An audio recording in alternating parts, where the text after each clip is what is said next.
Welcome to my YouTube channel tutor Khushi. तो guys मैं आज आपको इश्यू और डिबेंचर विद रिडेम्पशन टॉपिक करवाने जा रही हूँ। ये इश्यू और डिबेंचर का सेकंड लास्ट टॉपिक है। इसके बाद एक छोटा सा टॉपिक बचता है, उसे भी कवर करवा दूंगी और आपका ये जो चैप्टर है कंप्लीट हो जाएगा।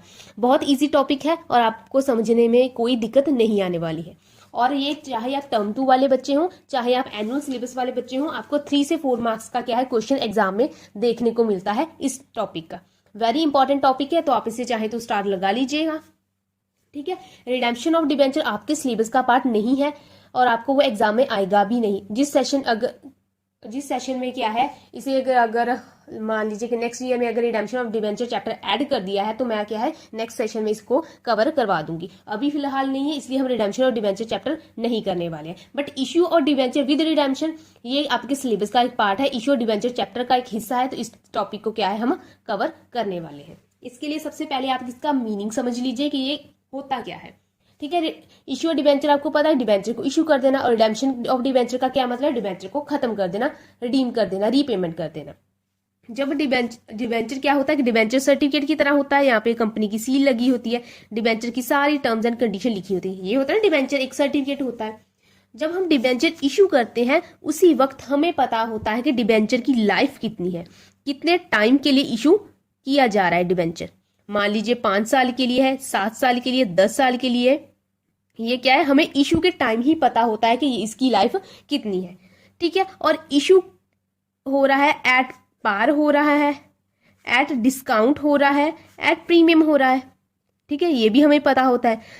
बट इसकी रिडेम्पशन कब कैसे हो रही है, रिडेम्पशन कैसे हो रही है, वो एट पार हो रही है, एट डिस्काउंट हो रही है, या एट प्रीमियम हो रही है। ये भी हमें इशू के टाइम ही पता होता है, क्योंकि जब हम डिबेंचर इशू करते हैं उसके रिगार्डिंग सारी ही टर्म्स एंड कंडीशन को क्या है हम डिबेंचर सर्टिफिकेट में लिखते हैं। नंबर ऑफ डिबेंचर हो गया, उसके रेट ऑफ इंटरेस्ट हो गया, ये सारी चीजें भी क्या है मैं लिख ही देती हूँ। नंबर ऑफ डिबेंचर, ठीक है, उसका इंटरेस्ट वगैरह, ये क्या सब इस डिबेंचर सर्टिफिकेट में लिखा होता है। ठीक है, दैट मीन कि मुझे इशू के टाइम ही पता है कि मैं डिबेंचर को मैं 5 साल बाद, 7 साल बाद, जहां 10 साल बाद डिबेंचर्स को एट पार रिडीम करूंगी, एट डिस्काउंट करूंगी, जहां एट प्रीमियम करूंगी। ये मुझे इशू के टाइम ही पता है। जो काम मैं 5 साल बाद, 10 साल बाद या 7 साल बाद करने वाली हूँ वो मुझे आज ही पता है कि मैं ये करने वाली हूँ। अगर वो काम मैं करने वाली हूँ तो मुझे ये भी पता होगा वो काम करने से मुझे प्रॉफिट होगा या लॉस होगा। ठीक है, तो इसी कंडीशन को क्या है हम ध्यान में रखते हैं। कंपनी के पॉइंट ऑफ व्यू से अगर आप देखें, कंपनी भी ऐसा ही करती है। जब कंपनी क्या है डिबेंचर इशू करती है, चाहे वो पार हो, प्रीमियम हो, डिस्काउंट हो, और उसे रिडेम्पशन उसकी करती है पार, डिस्काउंट या प्रीमियम पे, तो कंपनी को इशू के टाइम ही पता होता है कि उसको रिडेम्पशन के टाइम प्रॉफिट होने वाला है या लॉस होने वाला है। तो कंपनी क्या करती है, जो लॉस या जो प्रॉफिट उसे 5 साल बाद जहां 10 साल बाद होने वाला है, वैसे जनरली लॉस ही होता है। ठीक है, लॉस या प्रॉफिट जो 5 साल बाद, 10 साल बाद होने वाला है, उसको क्या है इशू के टाइम ही रिकॉर्ड करे, इशू के टाइम ही उसे क्या है रिकॉर्ड करने को बोला जाता है। ठीक है ना, जो लॉस जहां जो प्रॉफिट हमें 5 साल बाद होने वाला है, ठीक है, जो लॉस मुझे 5 साल बाद, 7 साल बाद या 10 साल बाद होने वाला है कंपनी को, वो क्या है इशू के टाइम ही रिकॉर्ड करने को बोला जाता है। इसे क्या, इसलिए इसे बोलते हैं इशू और डिबेंचर विद रिडेम्पशन। जो इफेक्ट रिडेम्पशन के टाइम डिबेंचर्स पे पड़ने वाला है उसको हम क्या अभी रिकॉर्ड करते हैं। अगर लॉस होने वाला हो रहा है तो हम उस लॉस को क्या है अभी रिकॉर्ड करेंगे, और उस लॉस को के लिए हमें पहले से प्रिपेयर होना है कि हमें 5 साल बाद ये लॉस होगा। तो इसके लिए हमें क्या है खुद को प्रिपेयर कंपनी पहले ही कर लेती है, इसलिए हमें क्या है ये एंट्रीज को डाल देते हैं। अभी आपको ये समझ आया कि इश्यू और डिबेंचर विद रिडेम्पशन क्या होता है। अब इसके क्या है, आपके बुक्स के हिसाब से हमें 6 केसेस दिए गए हैं, तो उन 6 केसेस के हिसाब से मैंने क्या है क्वेश्चन को लिया है। तो मैं आपको क्वेश्चन को साथ साथ में आपको एंट्री करवाती रहती हूँ, और साथ में मैं आपको क्या केस भी समझा दूंगी। तो आपका क्वेश्चन का क्वेश्चन हो गया और टॉपिक का टॉपिक आपको समझ भी आ जाएगा। तो क्या है, मैं पहला इसका जब एग्जाम में आपको क्वेश्चन आएगा, एग्जाम में भी आपको ऐसे केसेस ही आएंगे। अगर आपको 3 मार्क्स का डाला गया है आपको 3 केसेस डाल दिए जाएंगे, अगर 4 मार्क्स का है तो आपको 4 केसेस डाल दिए जाएंगे। तो आपको क्वेश्चन को सॉल्व करने के लिए बोल दिया जाता है। तो सबसे पहले मैं पहला केस क्या है, issued at par and redeemable at par. ठीक है, issued at par, redeemable at par. अब पार का आपको मतलब पता है कि मान लीजिए 100 का डिबेंचर है, इशू हुआ है, तो इसकी रिडेम्पशन भी 100 रुपये पे ही होगी। ठीक है, अभी देखिए अगर जब कंपनी ने डिबेंचर इशू किए तो कंपनी के पास 100 रुपये आया, 100 रुपये आया। तो जब कंपनी ने रिडीम करती है तो वो क्या है, पैसे पे करती है। तो जब कंपनी ने 5 साल बाद, मान लीजिए 5 साल बाद डिबेंचर्स को रिडीम किया है तो कितने पैसे पे किए, 100 रुपये। लिया भी 100 रुपये और पे भी क्या है, 100 रुपये किया। तो कंपनी को प्रॉफिट हुआ या लॉस? उसे ना ही प्रॉफिट हुआ ना ही लॉस। उसने क्या 100 रुपये लिया था और 5 साल बाद क्या 100 रुपये ही पे कर दिया। कंपनी को ना ही प्रॉफिट हुआ ना ही लॉस हुआ। ये बहुत इजी केस है और आज ज्यादातर आपको एग्जाम में नहीं पूछा जाता, ये वाला बहुत इजी हो जाता है। ठीक है, issued at par, redeemable at par. और इसकी एंट्री क्या होगी, इसके हर केस में क्या है, दो एंट्रीज जाएंगी। तो पहली एंट्री क्या होगी, bank account debit to debenture application and allotment account. ठीक है, और दूसरी नरेशन आप डाल दीजिए, being application money and allotment money received. और दूसरी क्या होगी, debenture application and allotment account debit to debenture account.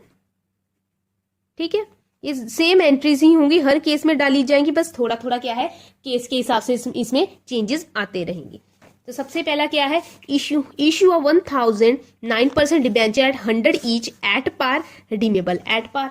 Issue भी issued at par, redeemable at par. ठीक है, कंपनी ने क्या किया, 1000 डिबेंचर एट 100 ईच इशू किए हैं। तो इसकी एंट्री डाल दीजिए, 1000 debenture at 100 each, 1000 into 100 each, तो कितने पैसे आ गए, 1 लाख। 1 लाख ही क्या है डेबिट हुआ और 1 लाख ही क्या है यहाँ पे क्रेडिट हो गया। ठीक है, और दूसरी entry, debenture application and allotment कितनी अमाउंट के साथ क्रेडिट हुआ है, जितनी अमाउंट के साथ वो क्रेडिट हुआ है उतनी ही अमाउंट के साथ क्या है उसे डेबिट करना है। ये रूल ऑफ थंब है, इसे आप बिल्कुल दिमाग में बिठा लीजिए, ये ऐसे ही होने वाला है। ठीक है, 2, अब यहाँ पर कितनी परसेंटेज दी है हमें डिबेंचर की, 9%। तो यहाँ लिख दीजिए 2 9% debenture account, 1 lakh and 1 lakh.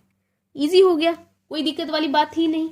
ठीक है ना, bank account debit to debenture application and allotment account. हमने क्या है पैसे रिसीव, ये एंट्री का क्या मतलब है, bank account debit that mean कि हमने क्या है पैसे, कंपनी के पॉइंट ऑफ व्यू से कंपनी ने पैसे रिसीव किए डिबेंचर एप्लीकेशन एंड अलॉटमेंट के, बाद में उसने डिबेंचर एप्लीकेशन अलॉटमेंट को क्या डिबेंचर अकाउंट में ट्रांसफर कर दिया है। ठीक है, ये आपका पहला केस हो गया। अभी आपको दूसरा केस करवाया जा रहा है। अब दूसरा केस क्या होता है, issued at discount, issued at discount redeemable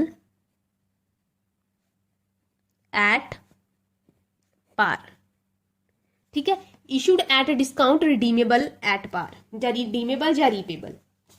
ठीक है, इशूड एट डिस्काउंट का क्या मतलब, कंपनी ने मान लीजिए 100 रुपये का डिबेंचर है, उसने 10% डिस्काउंट पे 10 रुपए डिस्काउंट पे दे दिया, तो कंपनी को कितने रुपए मिलेंगे, 90 रुपये। इशू के टाइम कंपनी को कितने रुपीज मिल रहे हैं, 90 रुपये। जब redeemable at par that mean के 100 रुपए का है तो हमने 100 के ही रिडेम्पशन की है।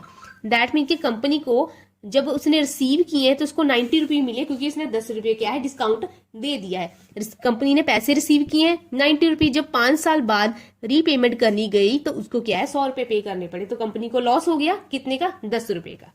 ठीक है, बट ये लॉस किसका है, ये इशू का ही है, तो इसको क्या है इशू के लॉस को हम डिस्काउंट के रूप में ही शो करते हैं। तो हम इसे एंट्री को ऐसे ही नॉर्मली डालेंगे जैसे कि हम डिस्काउंट की नॉर्मल एंट्री डालते हैं। देख लीजिए, issue of 1000 9% debenture at 100 each at discount of 5% repayable at par.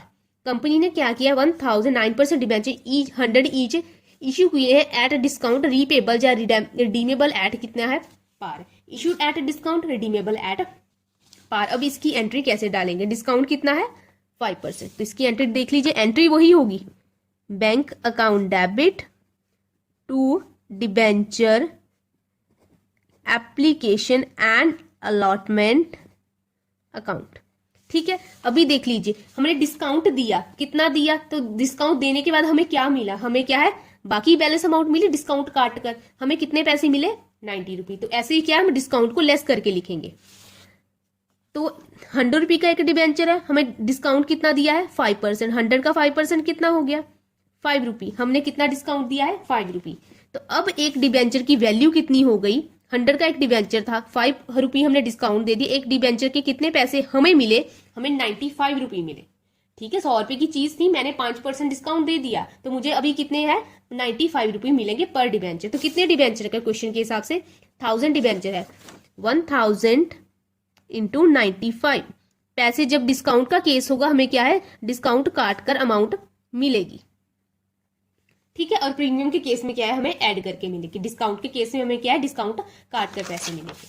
अब दूसरी एंट्री डाल लीजिए, debenture application and allotment account debit. ठीक है, कितने पैसे? मैंने पहले ही बताया था, जितनी अमाउंट का एप्लीकेशन अलॉटमेंट क्रेडिट हुआ है उतनी ही अमाउंट का एप्लीकेशन अलॉटमेंट डेबिट होगा। ठीक है, उसके बाद एक लाइन छोड़ दीजिए, to 9% debenture, to 9% debenture account. कितने डिबेंचर हैं? जब हम 9% डिबेंचर लिखेंगे हम हमेशा ही उसको उसकी फेस वैल्यू के साथ कंसीडर करेंगे। उसकी फेस वैल्यू कितनी है? 1000 डिबेंचर है और एक डिबेंचर की फेस वैल्यू कितनी है? 100। तो यहां पे कितना आ जाएगा? 1 लाख।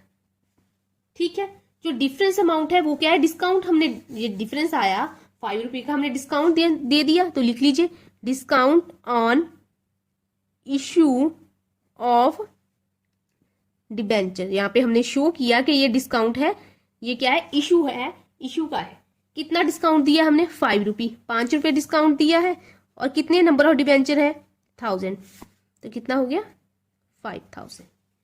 ठीक है, डिस्काउंट हमने ₹5 दिया और कितने डिबेंचर इशू कर रहे हैं? 1000, तो 5 इंटू 1000 दैट इज 5000। तो ये आपकी दूसरे केस में क्या है? एंट्री हो गई है। ठीक है, इसके बाद हमारा थर्ड, फोर्थ एंड केसेस जो ऑनवर्ड बचे हैं, तो आज के लिए पहले इतना ही रखते हैं। मैं थर्ड, जो बाकी केसेस बचे हैं 4, उन्हें मैं नेक्स्ट वीडियो में आपको करवा दूंगी और 2 या 3 वीडियो में ये चैप्टर आपका खत्म कर देती हूँ। So thank you so much आज के लिए। यहाँ पे आप देख लीजिए, अपनी तरफ से मैंने कोशिश की है आपको समझाने की। अगर फिर भी आपको कोई दिक्कत आ रही है तो आप मुझे कमेंट सेक्शन में आप बता सकते हैं। सो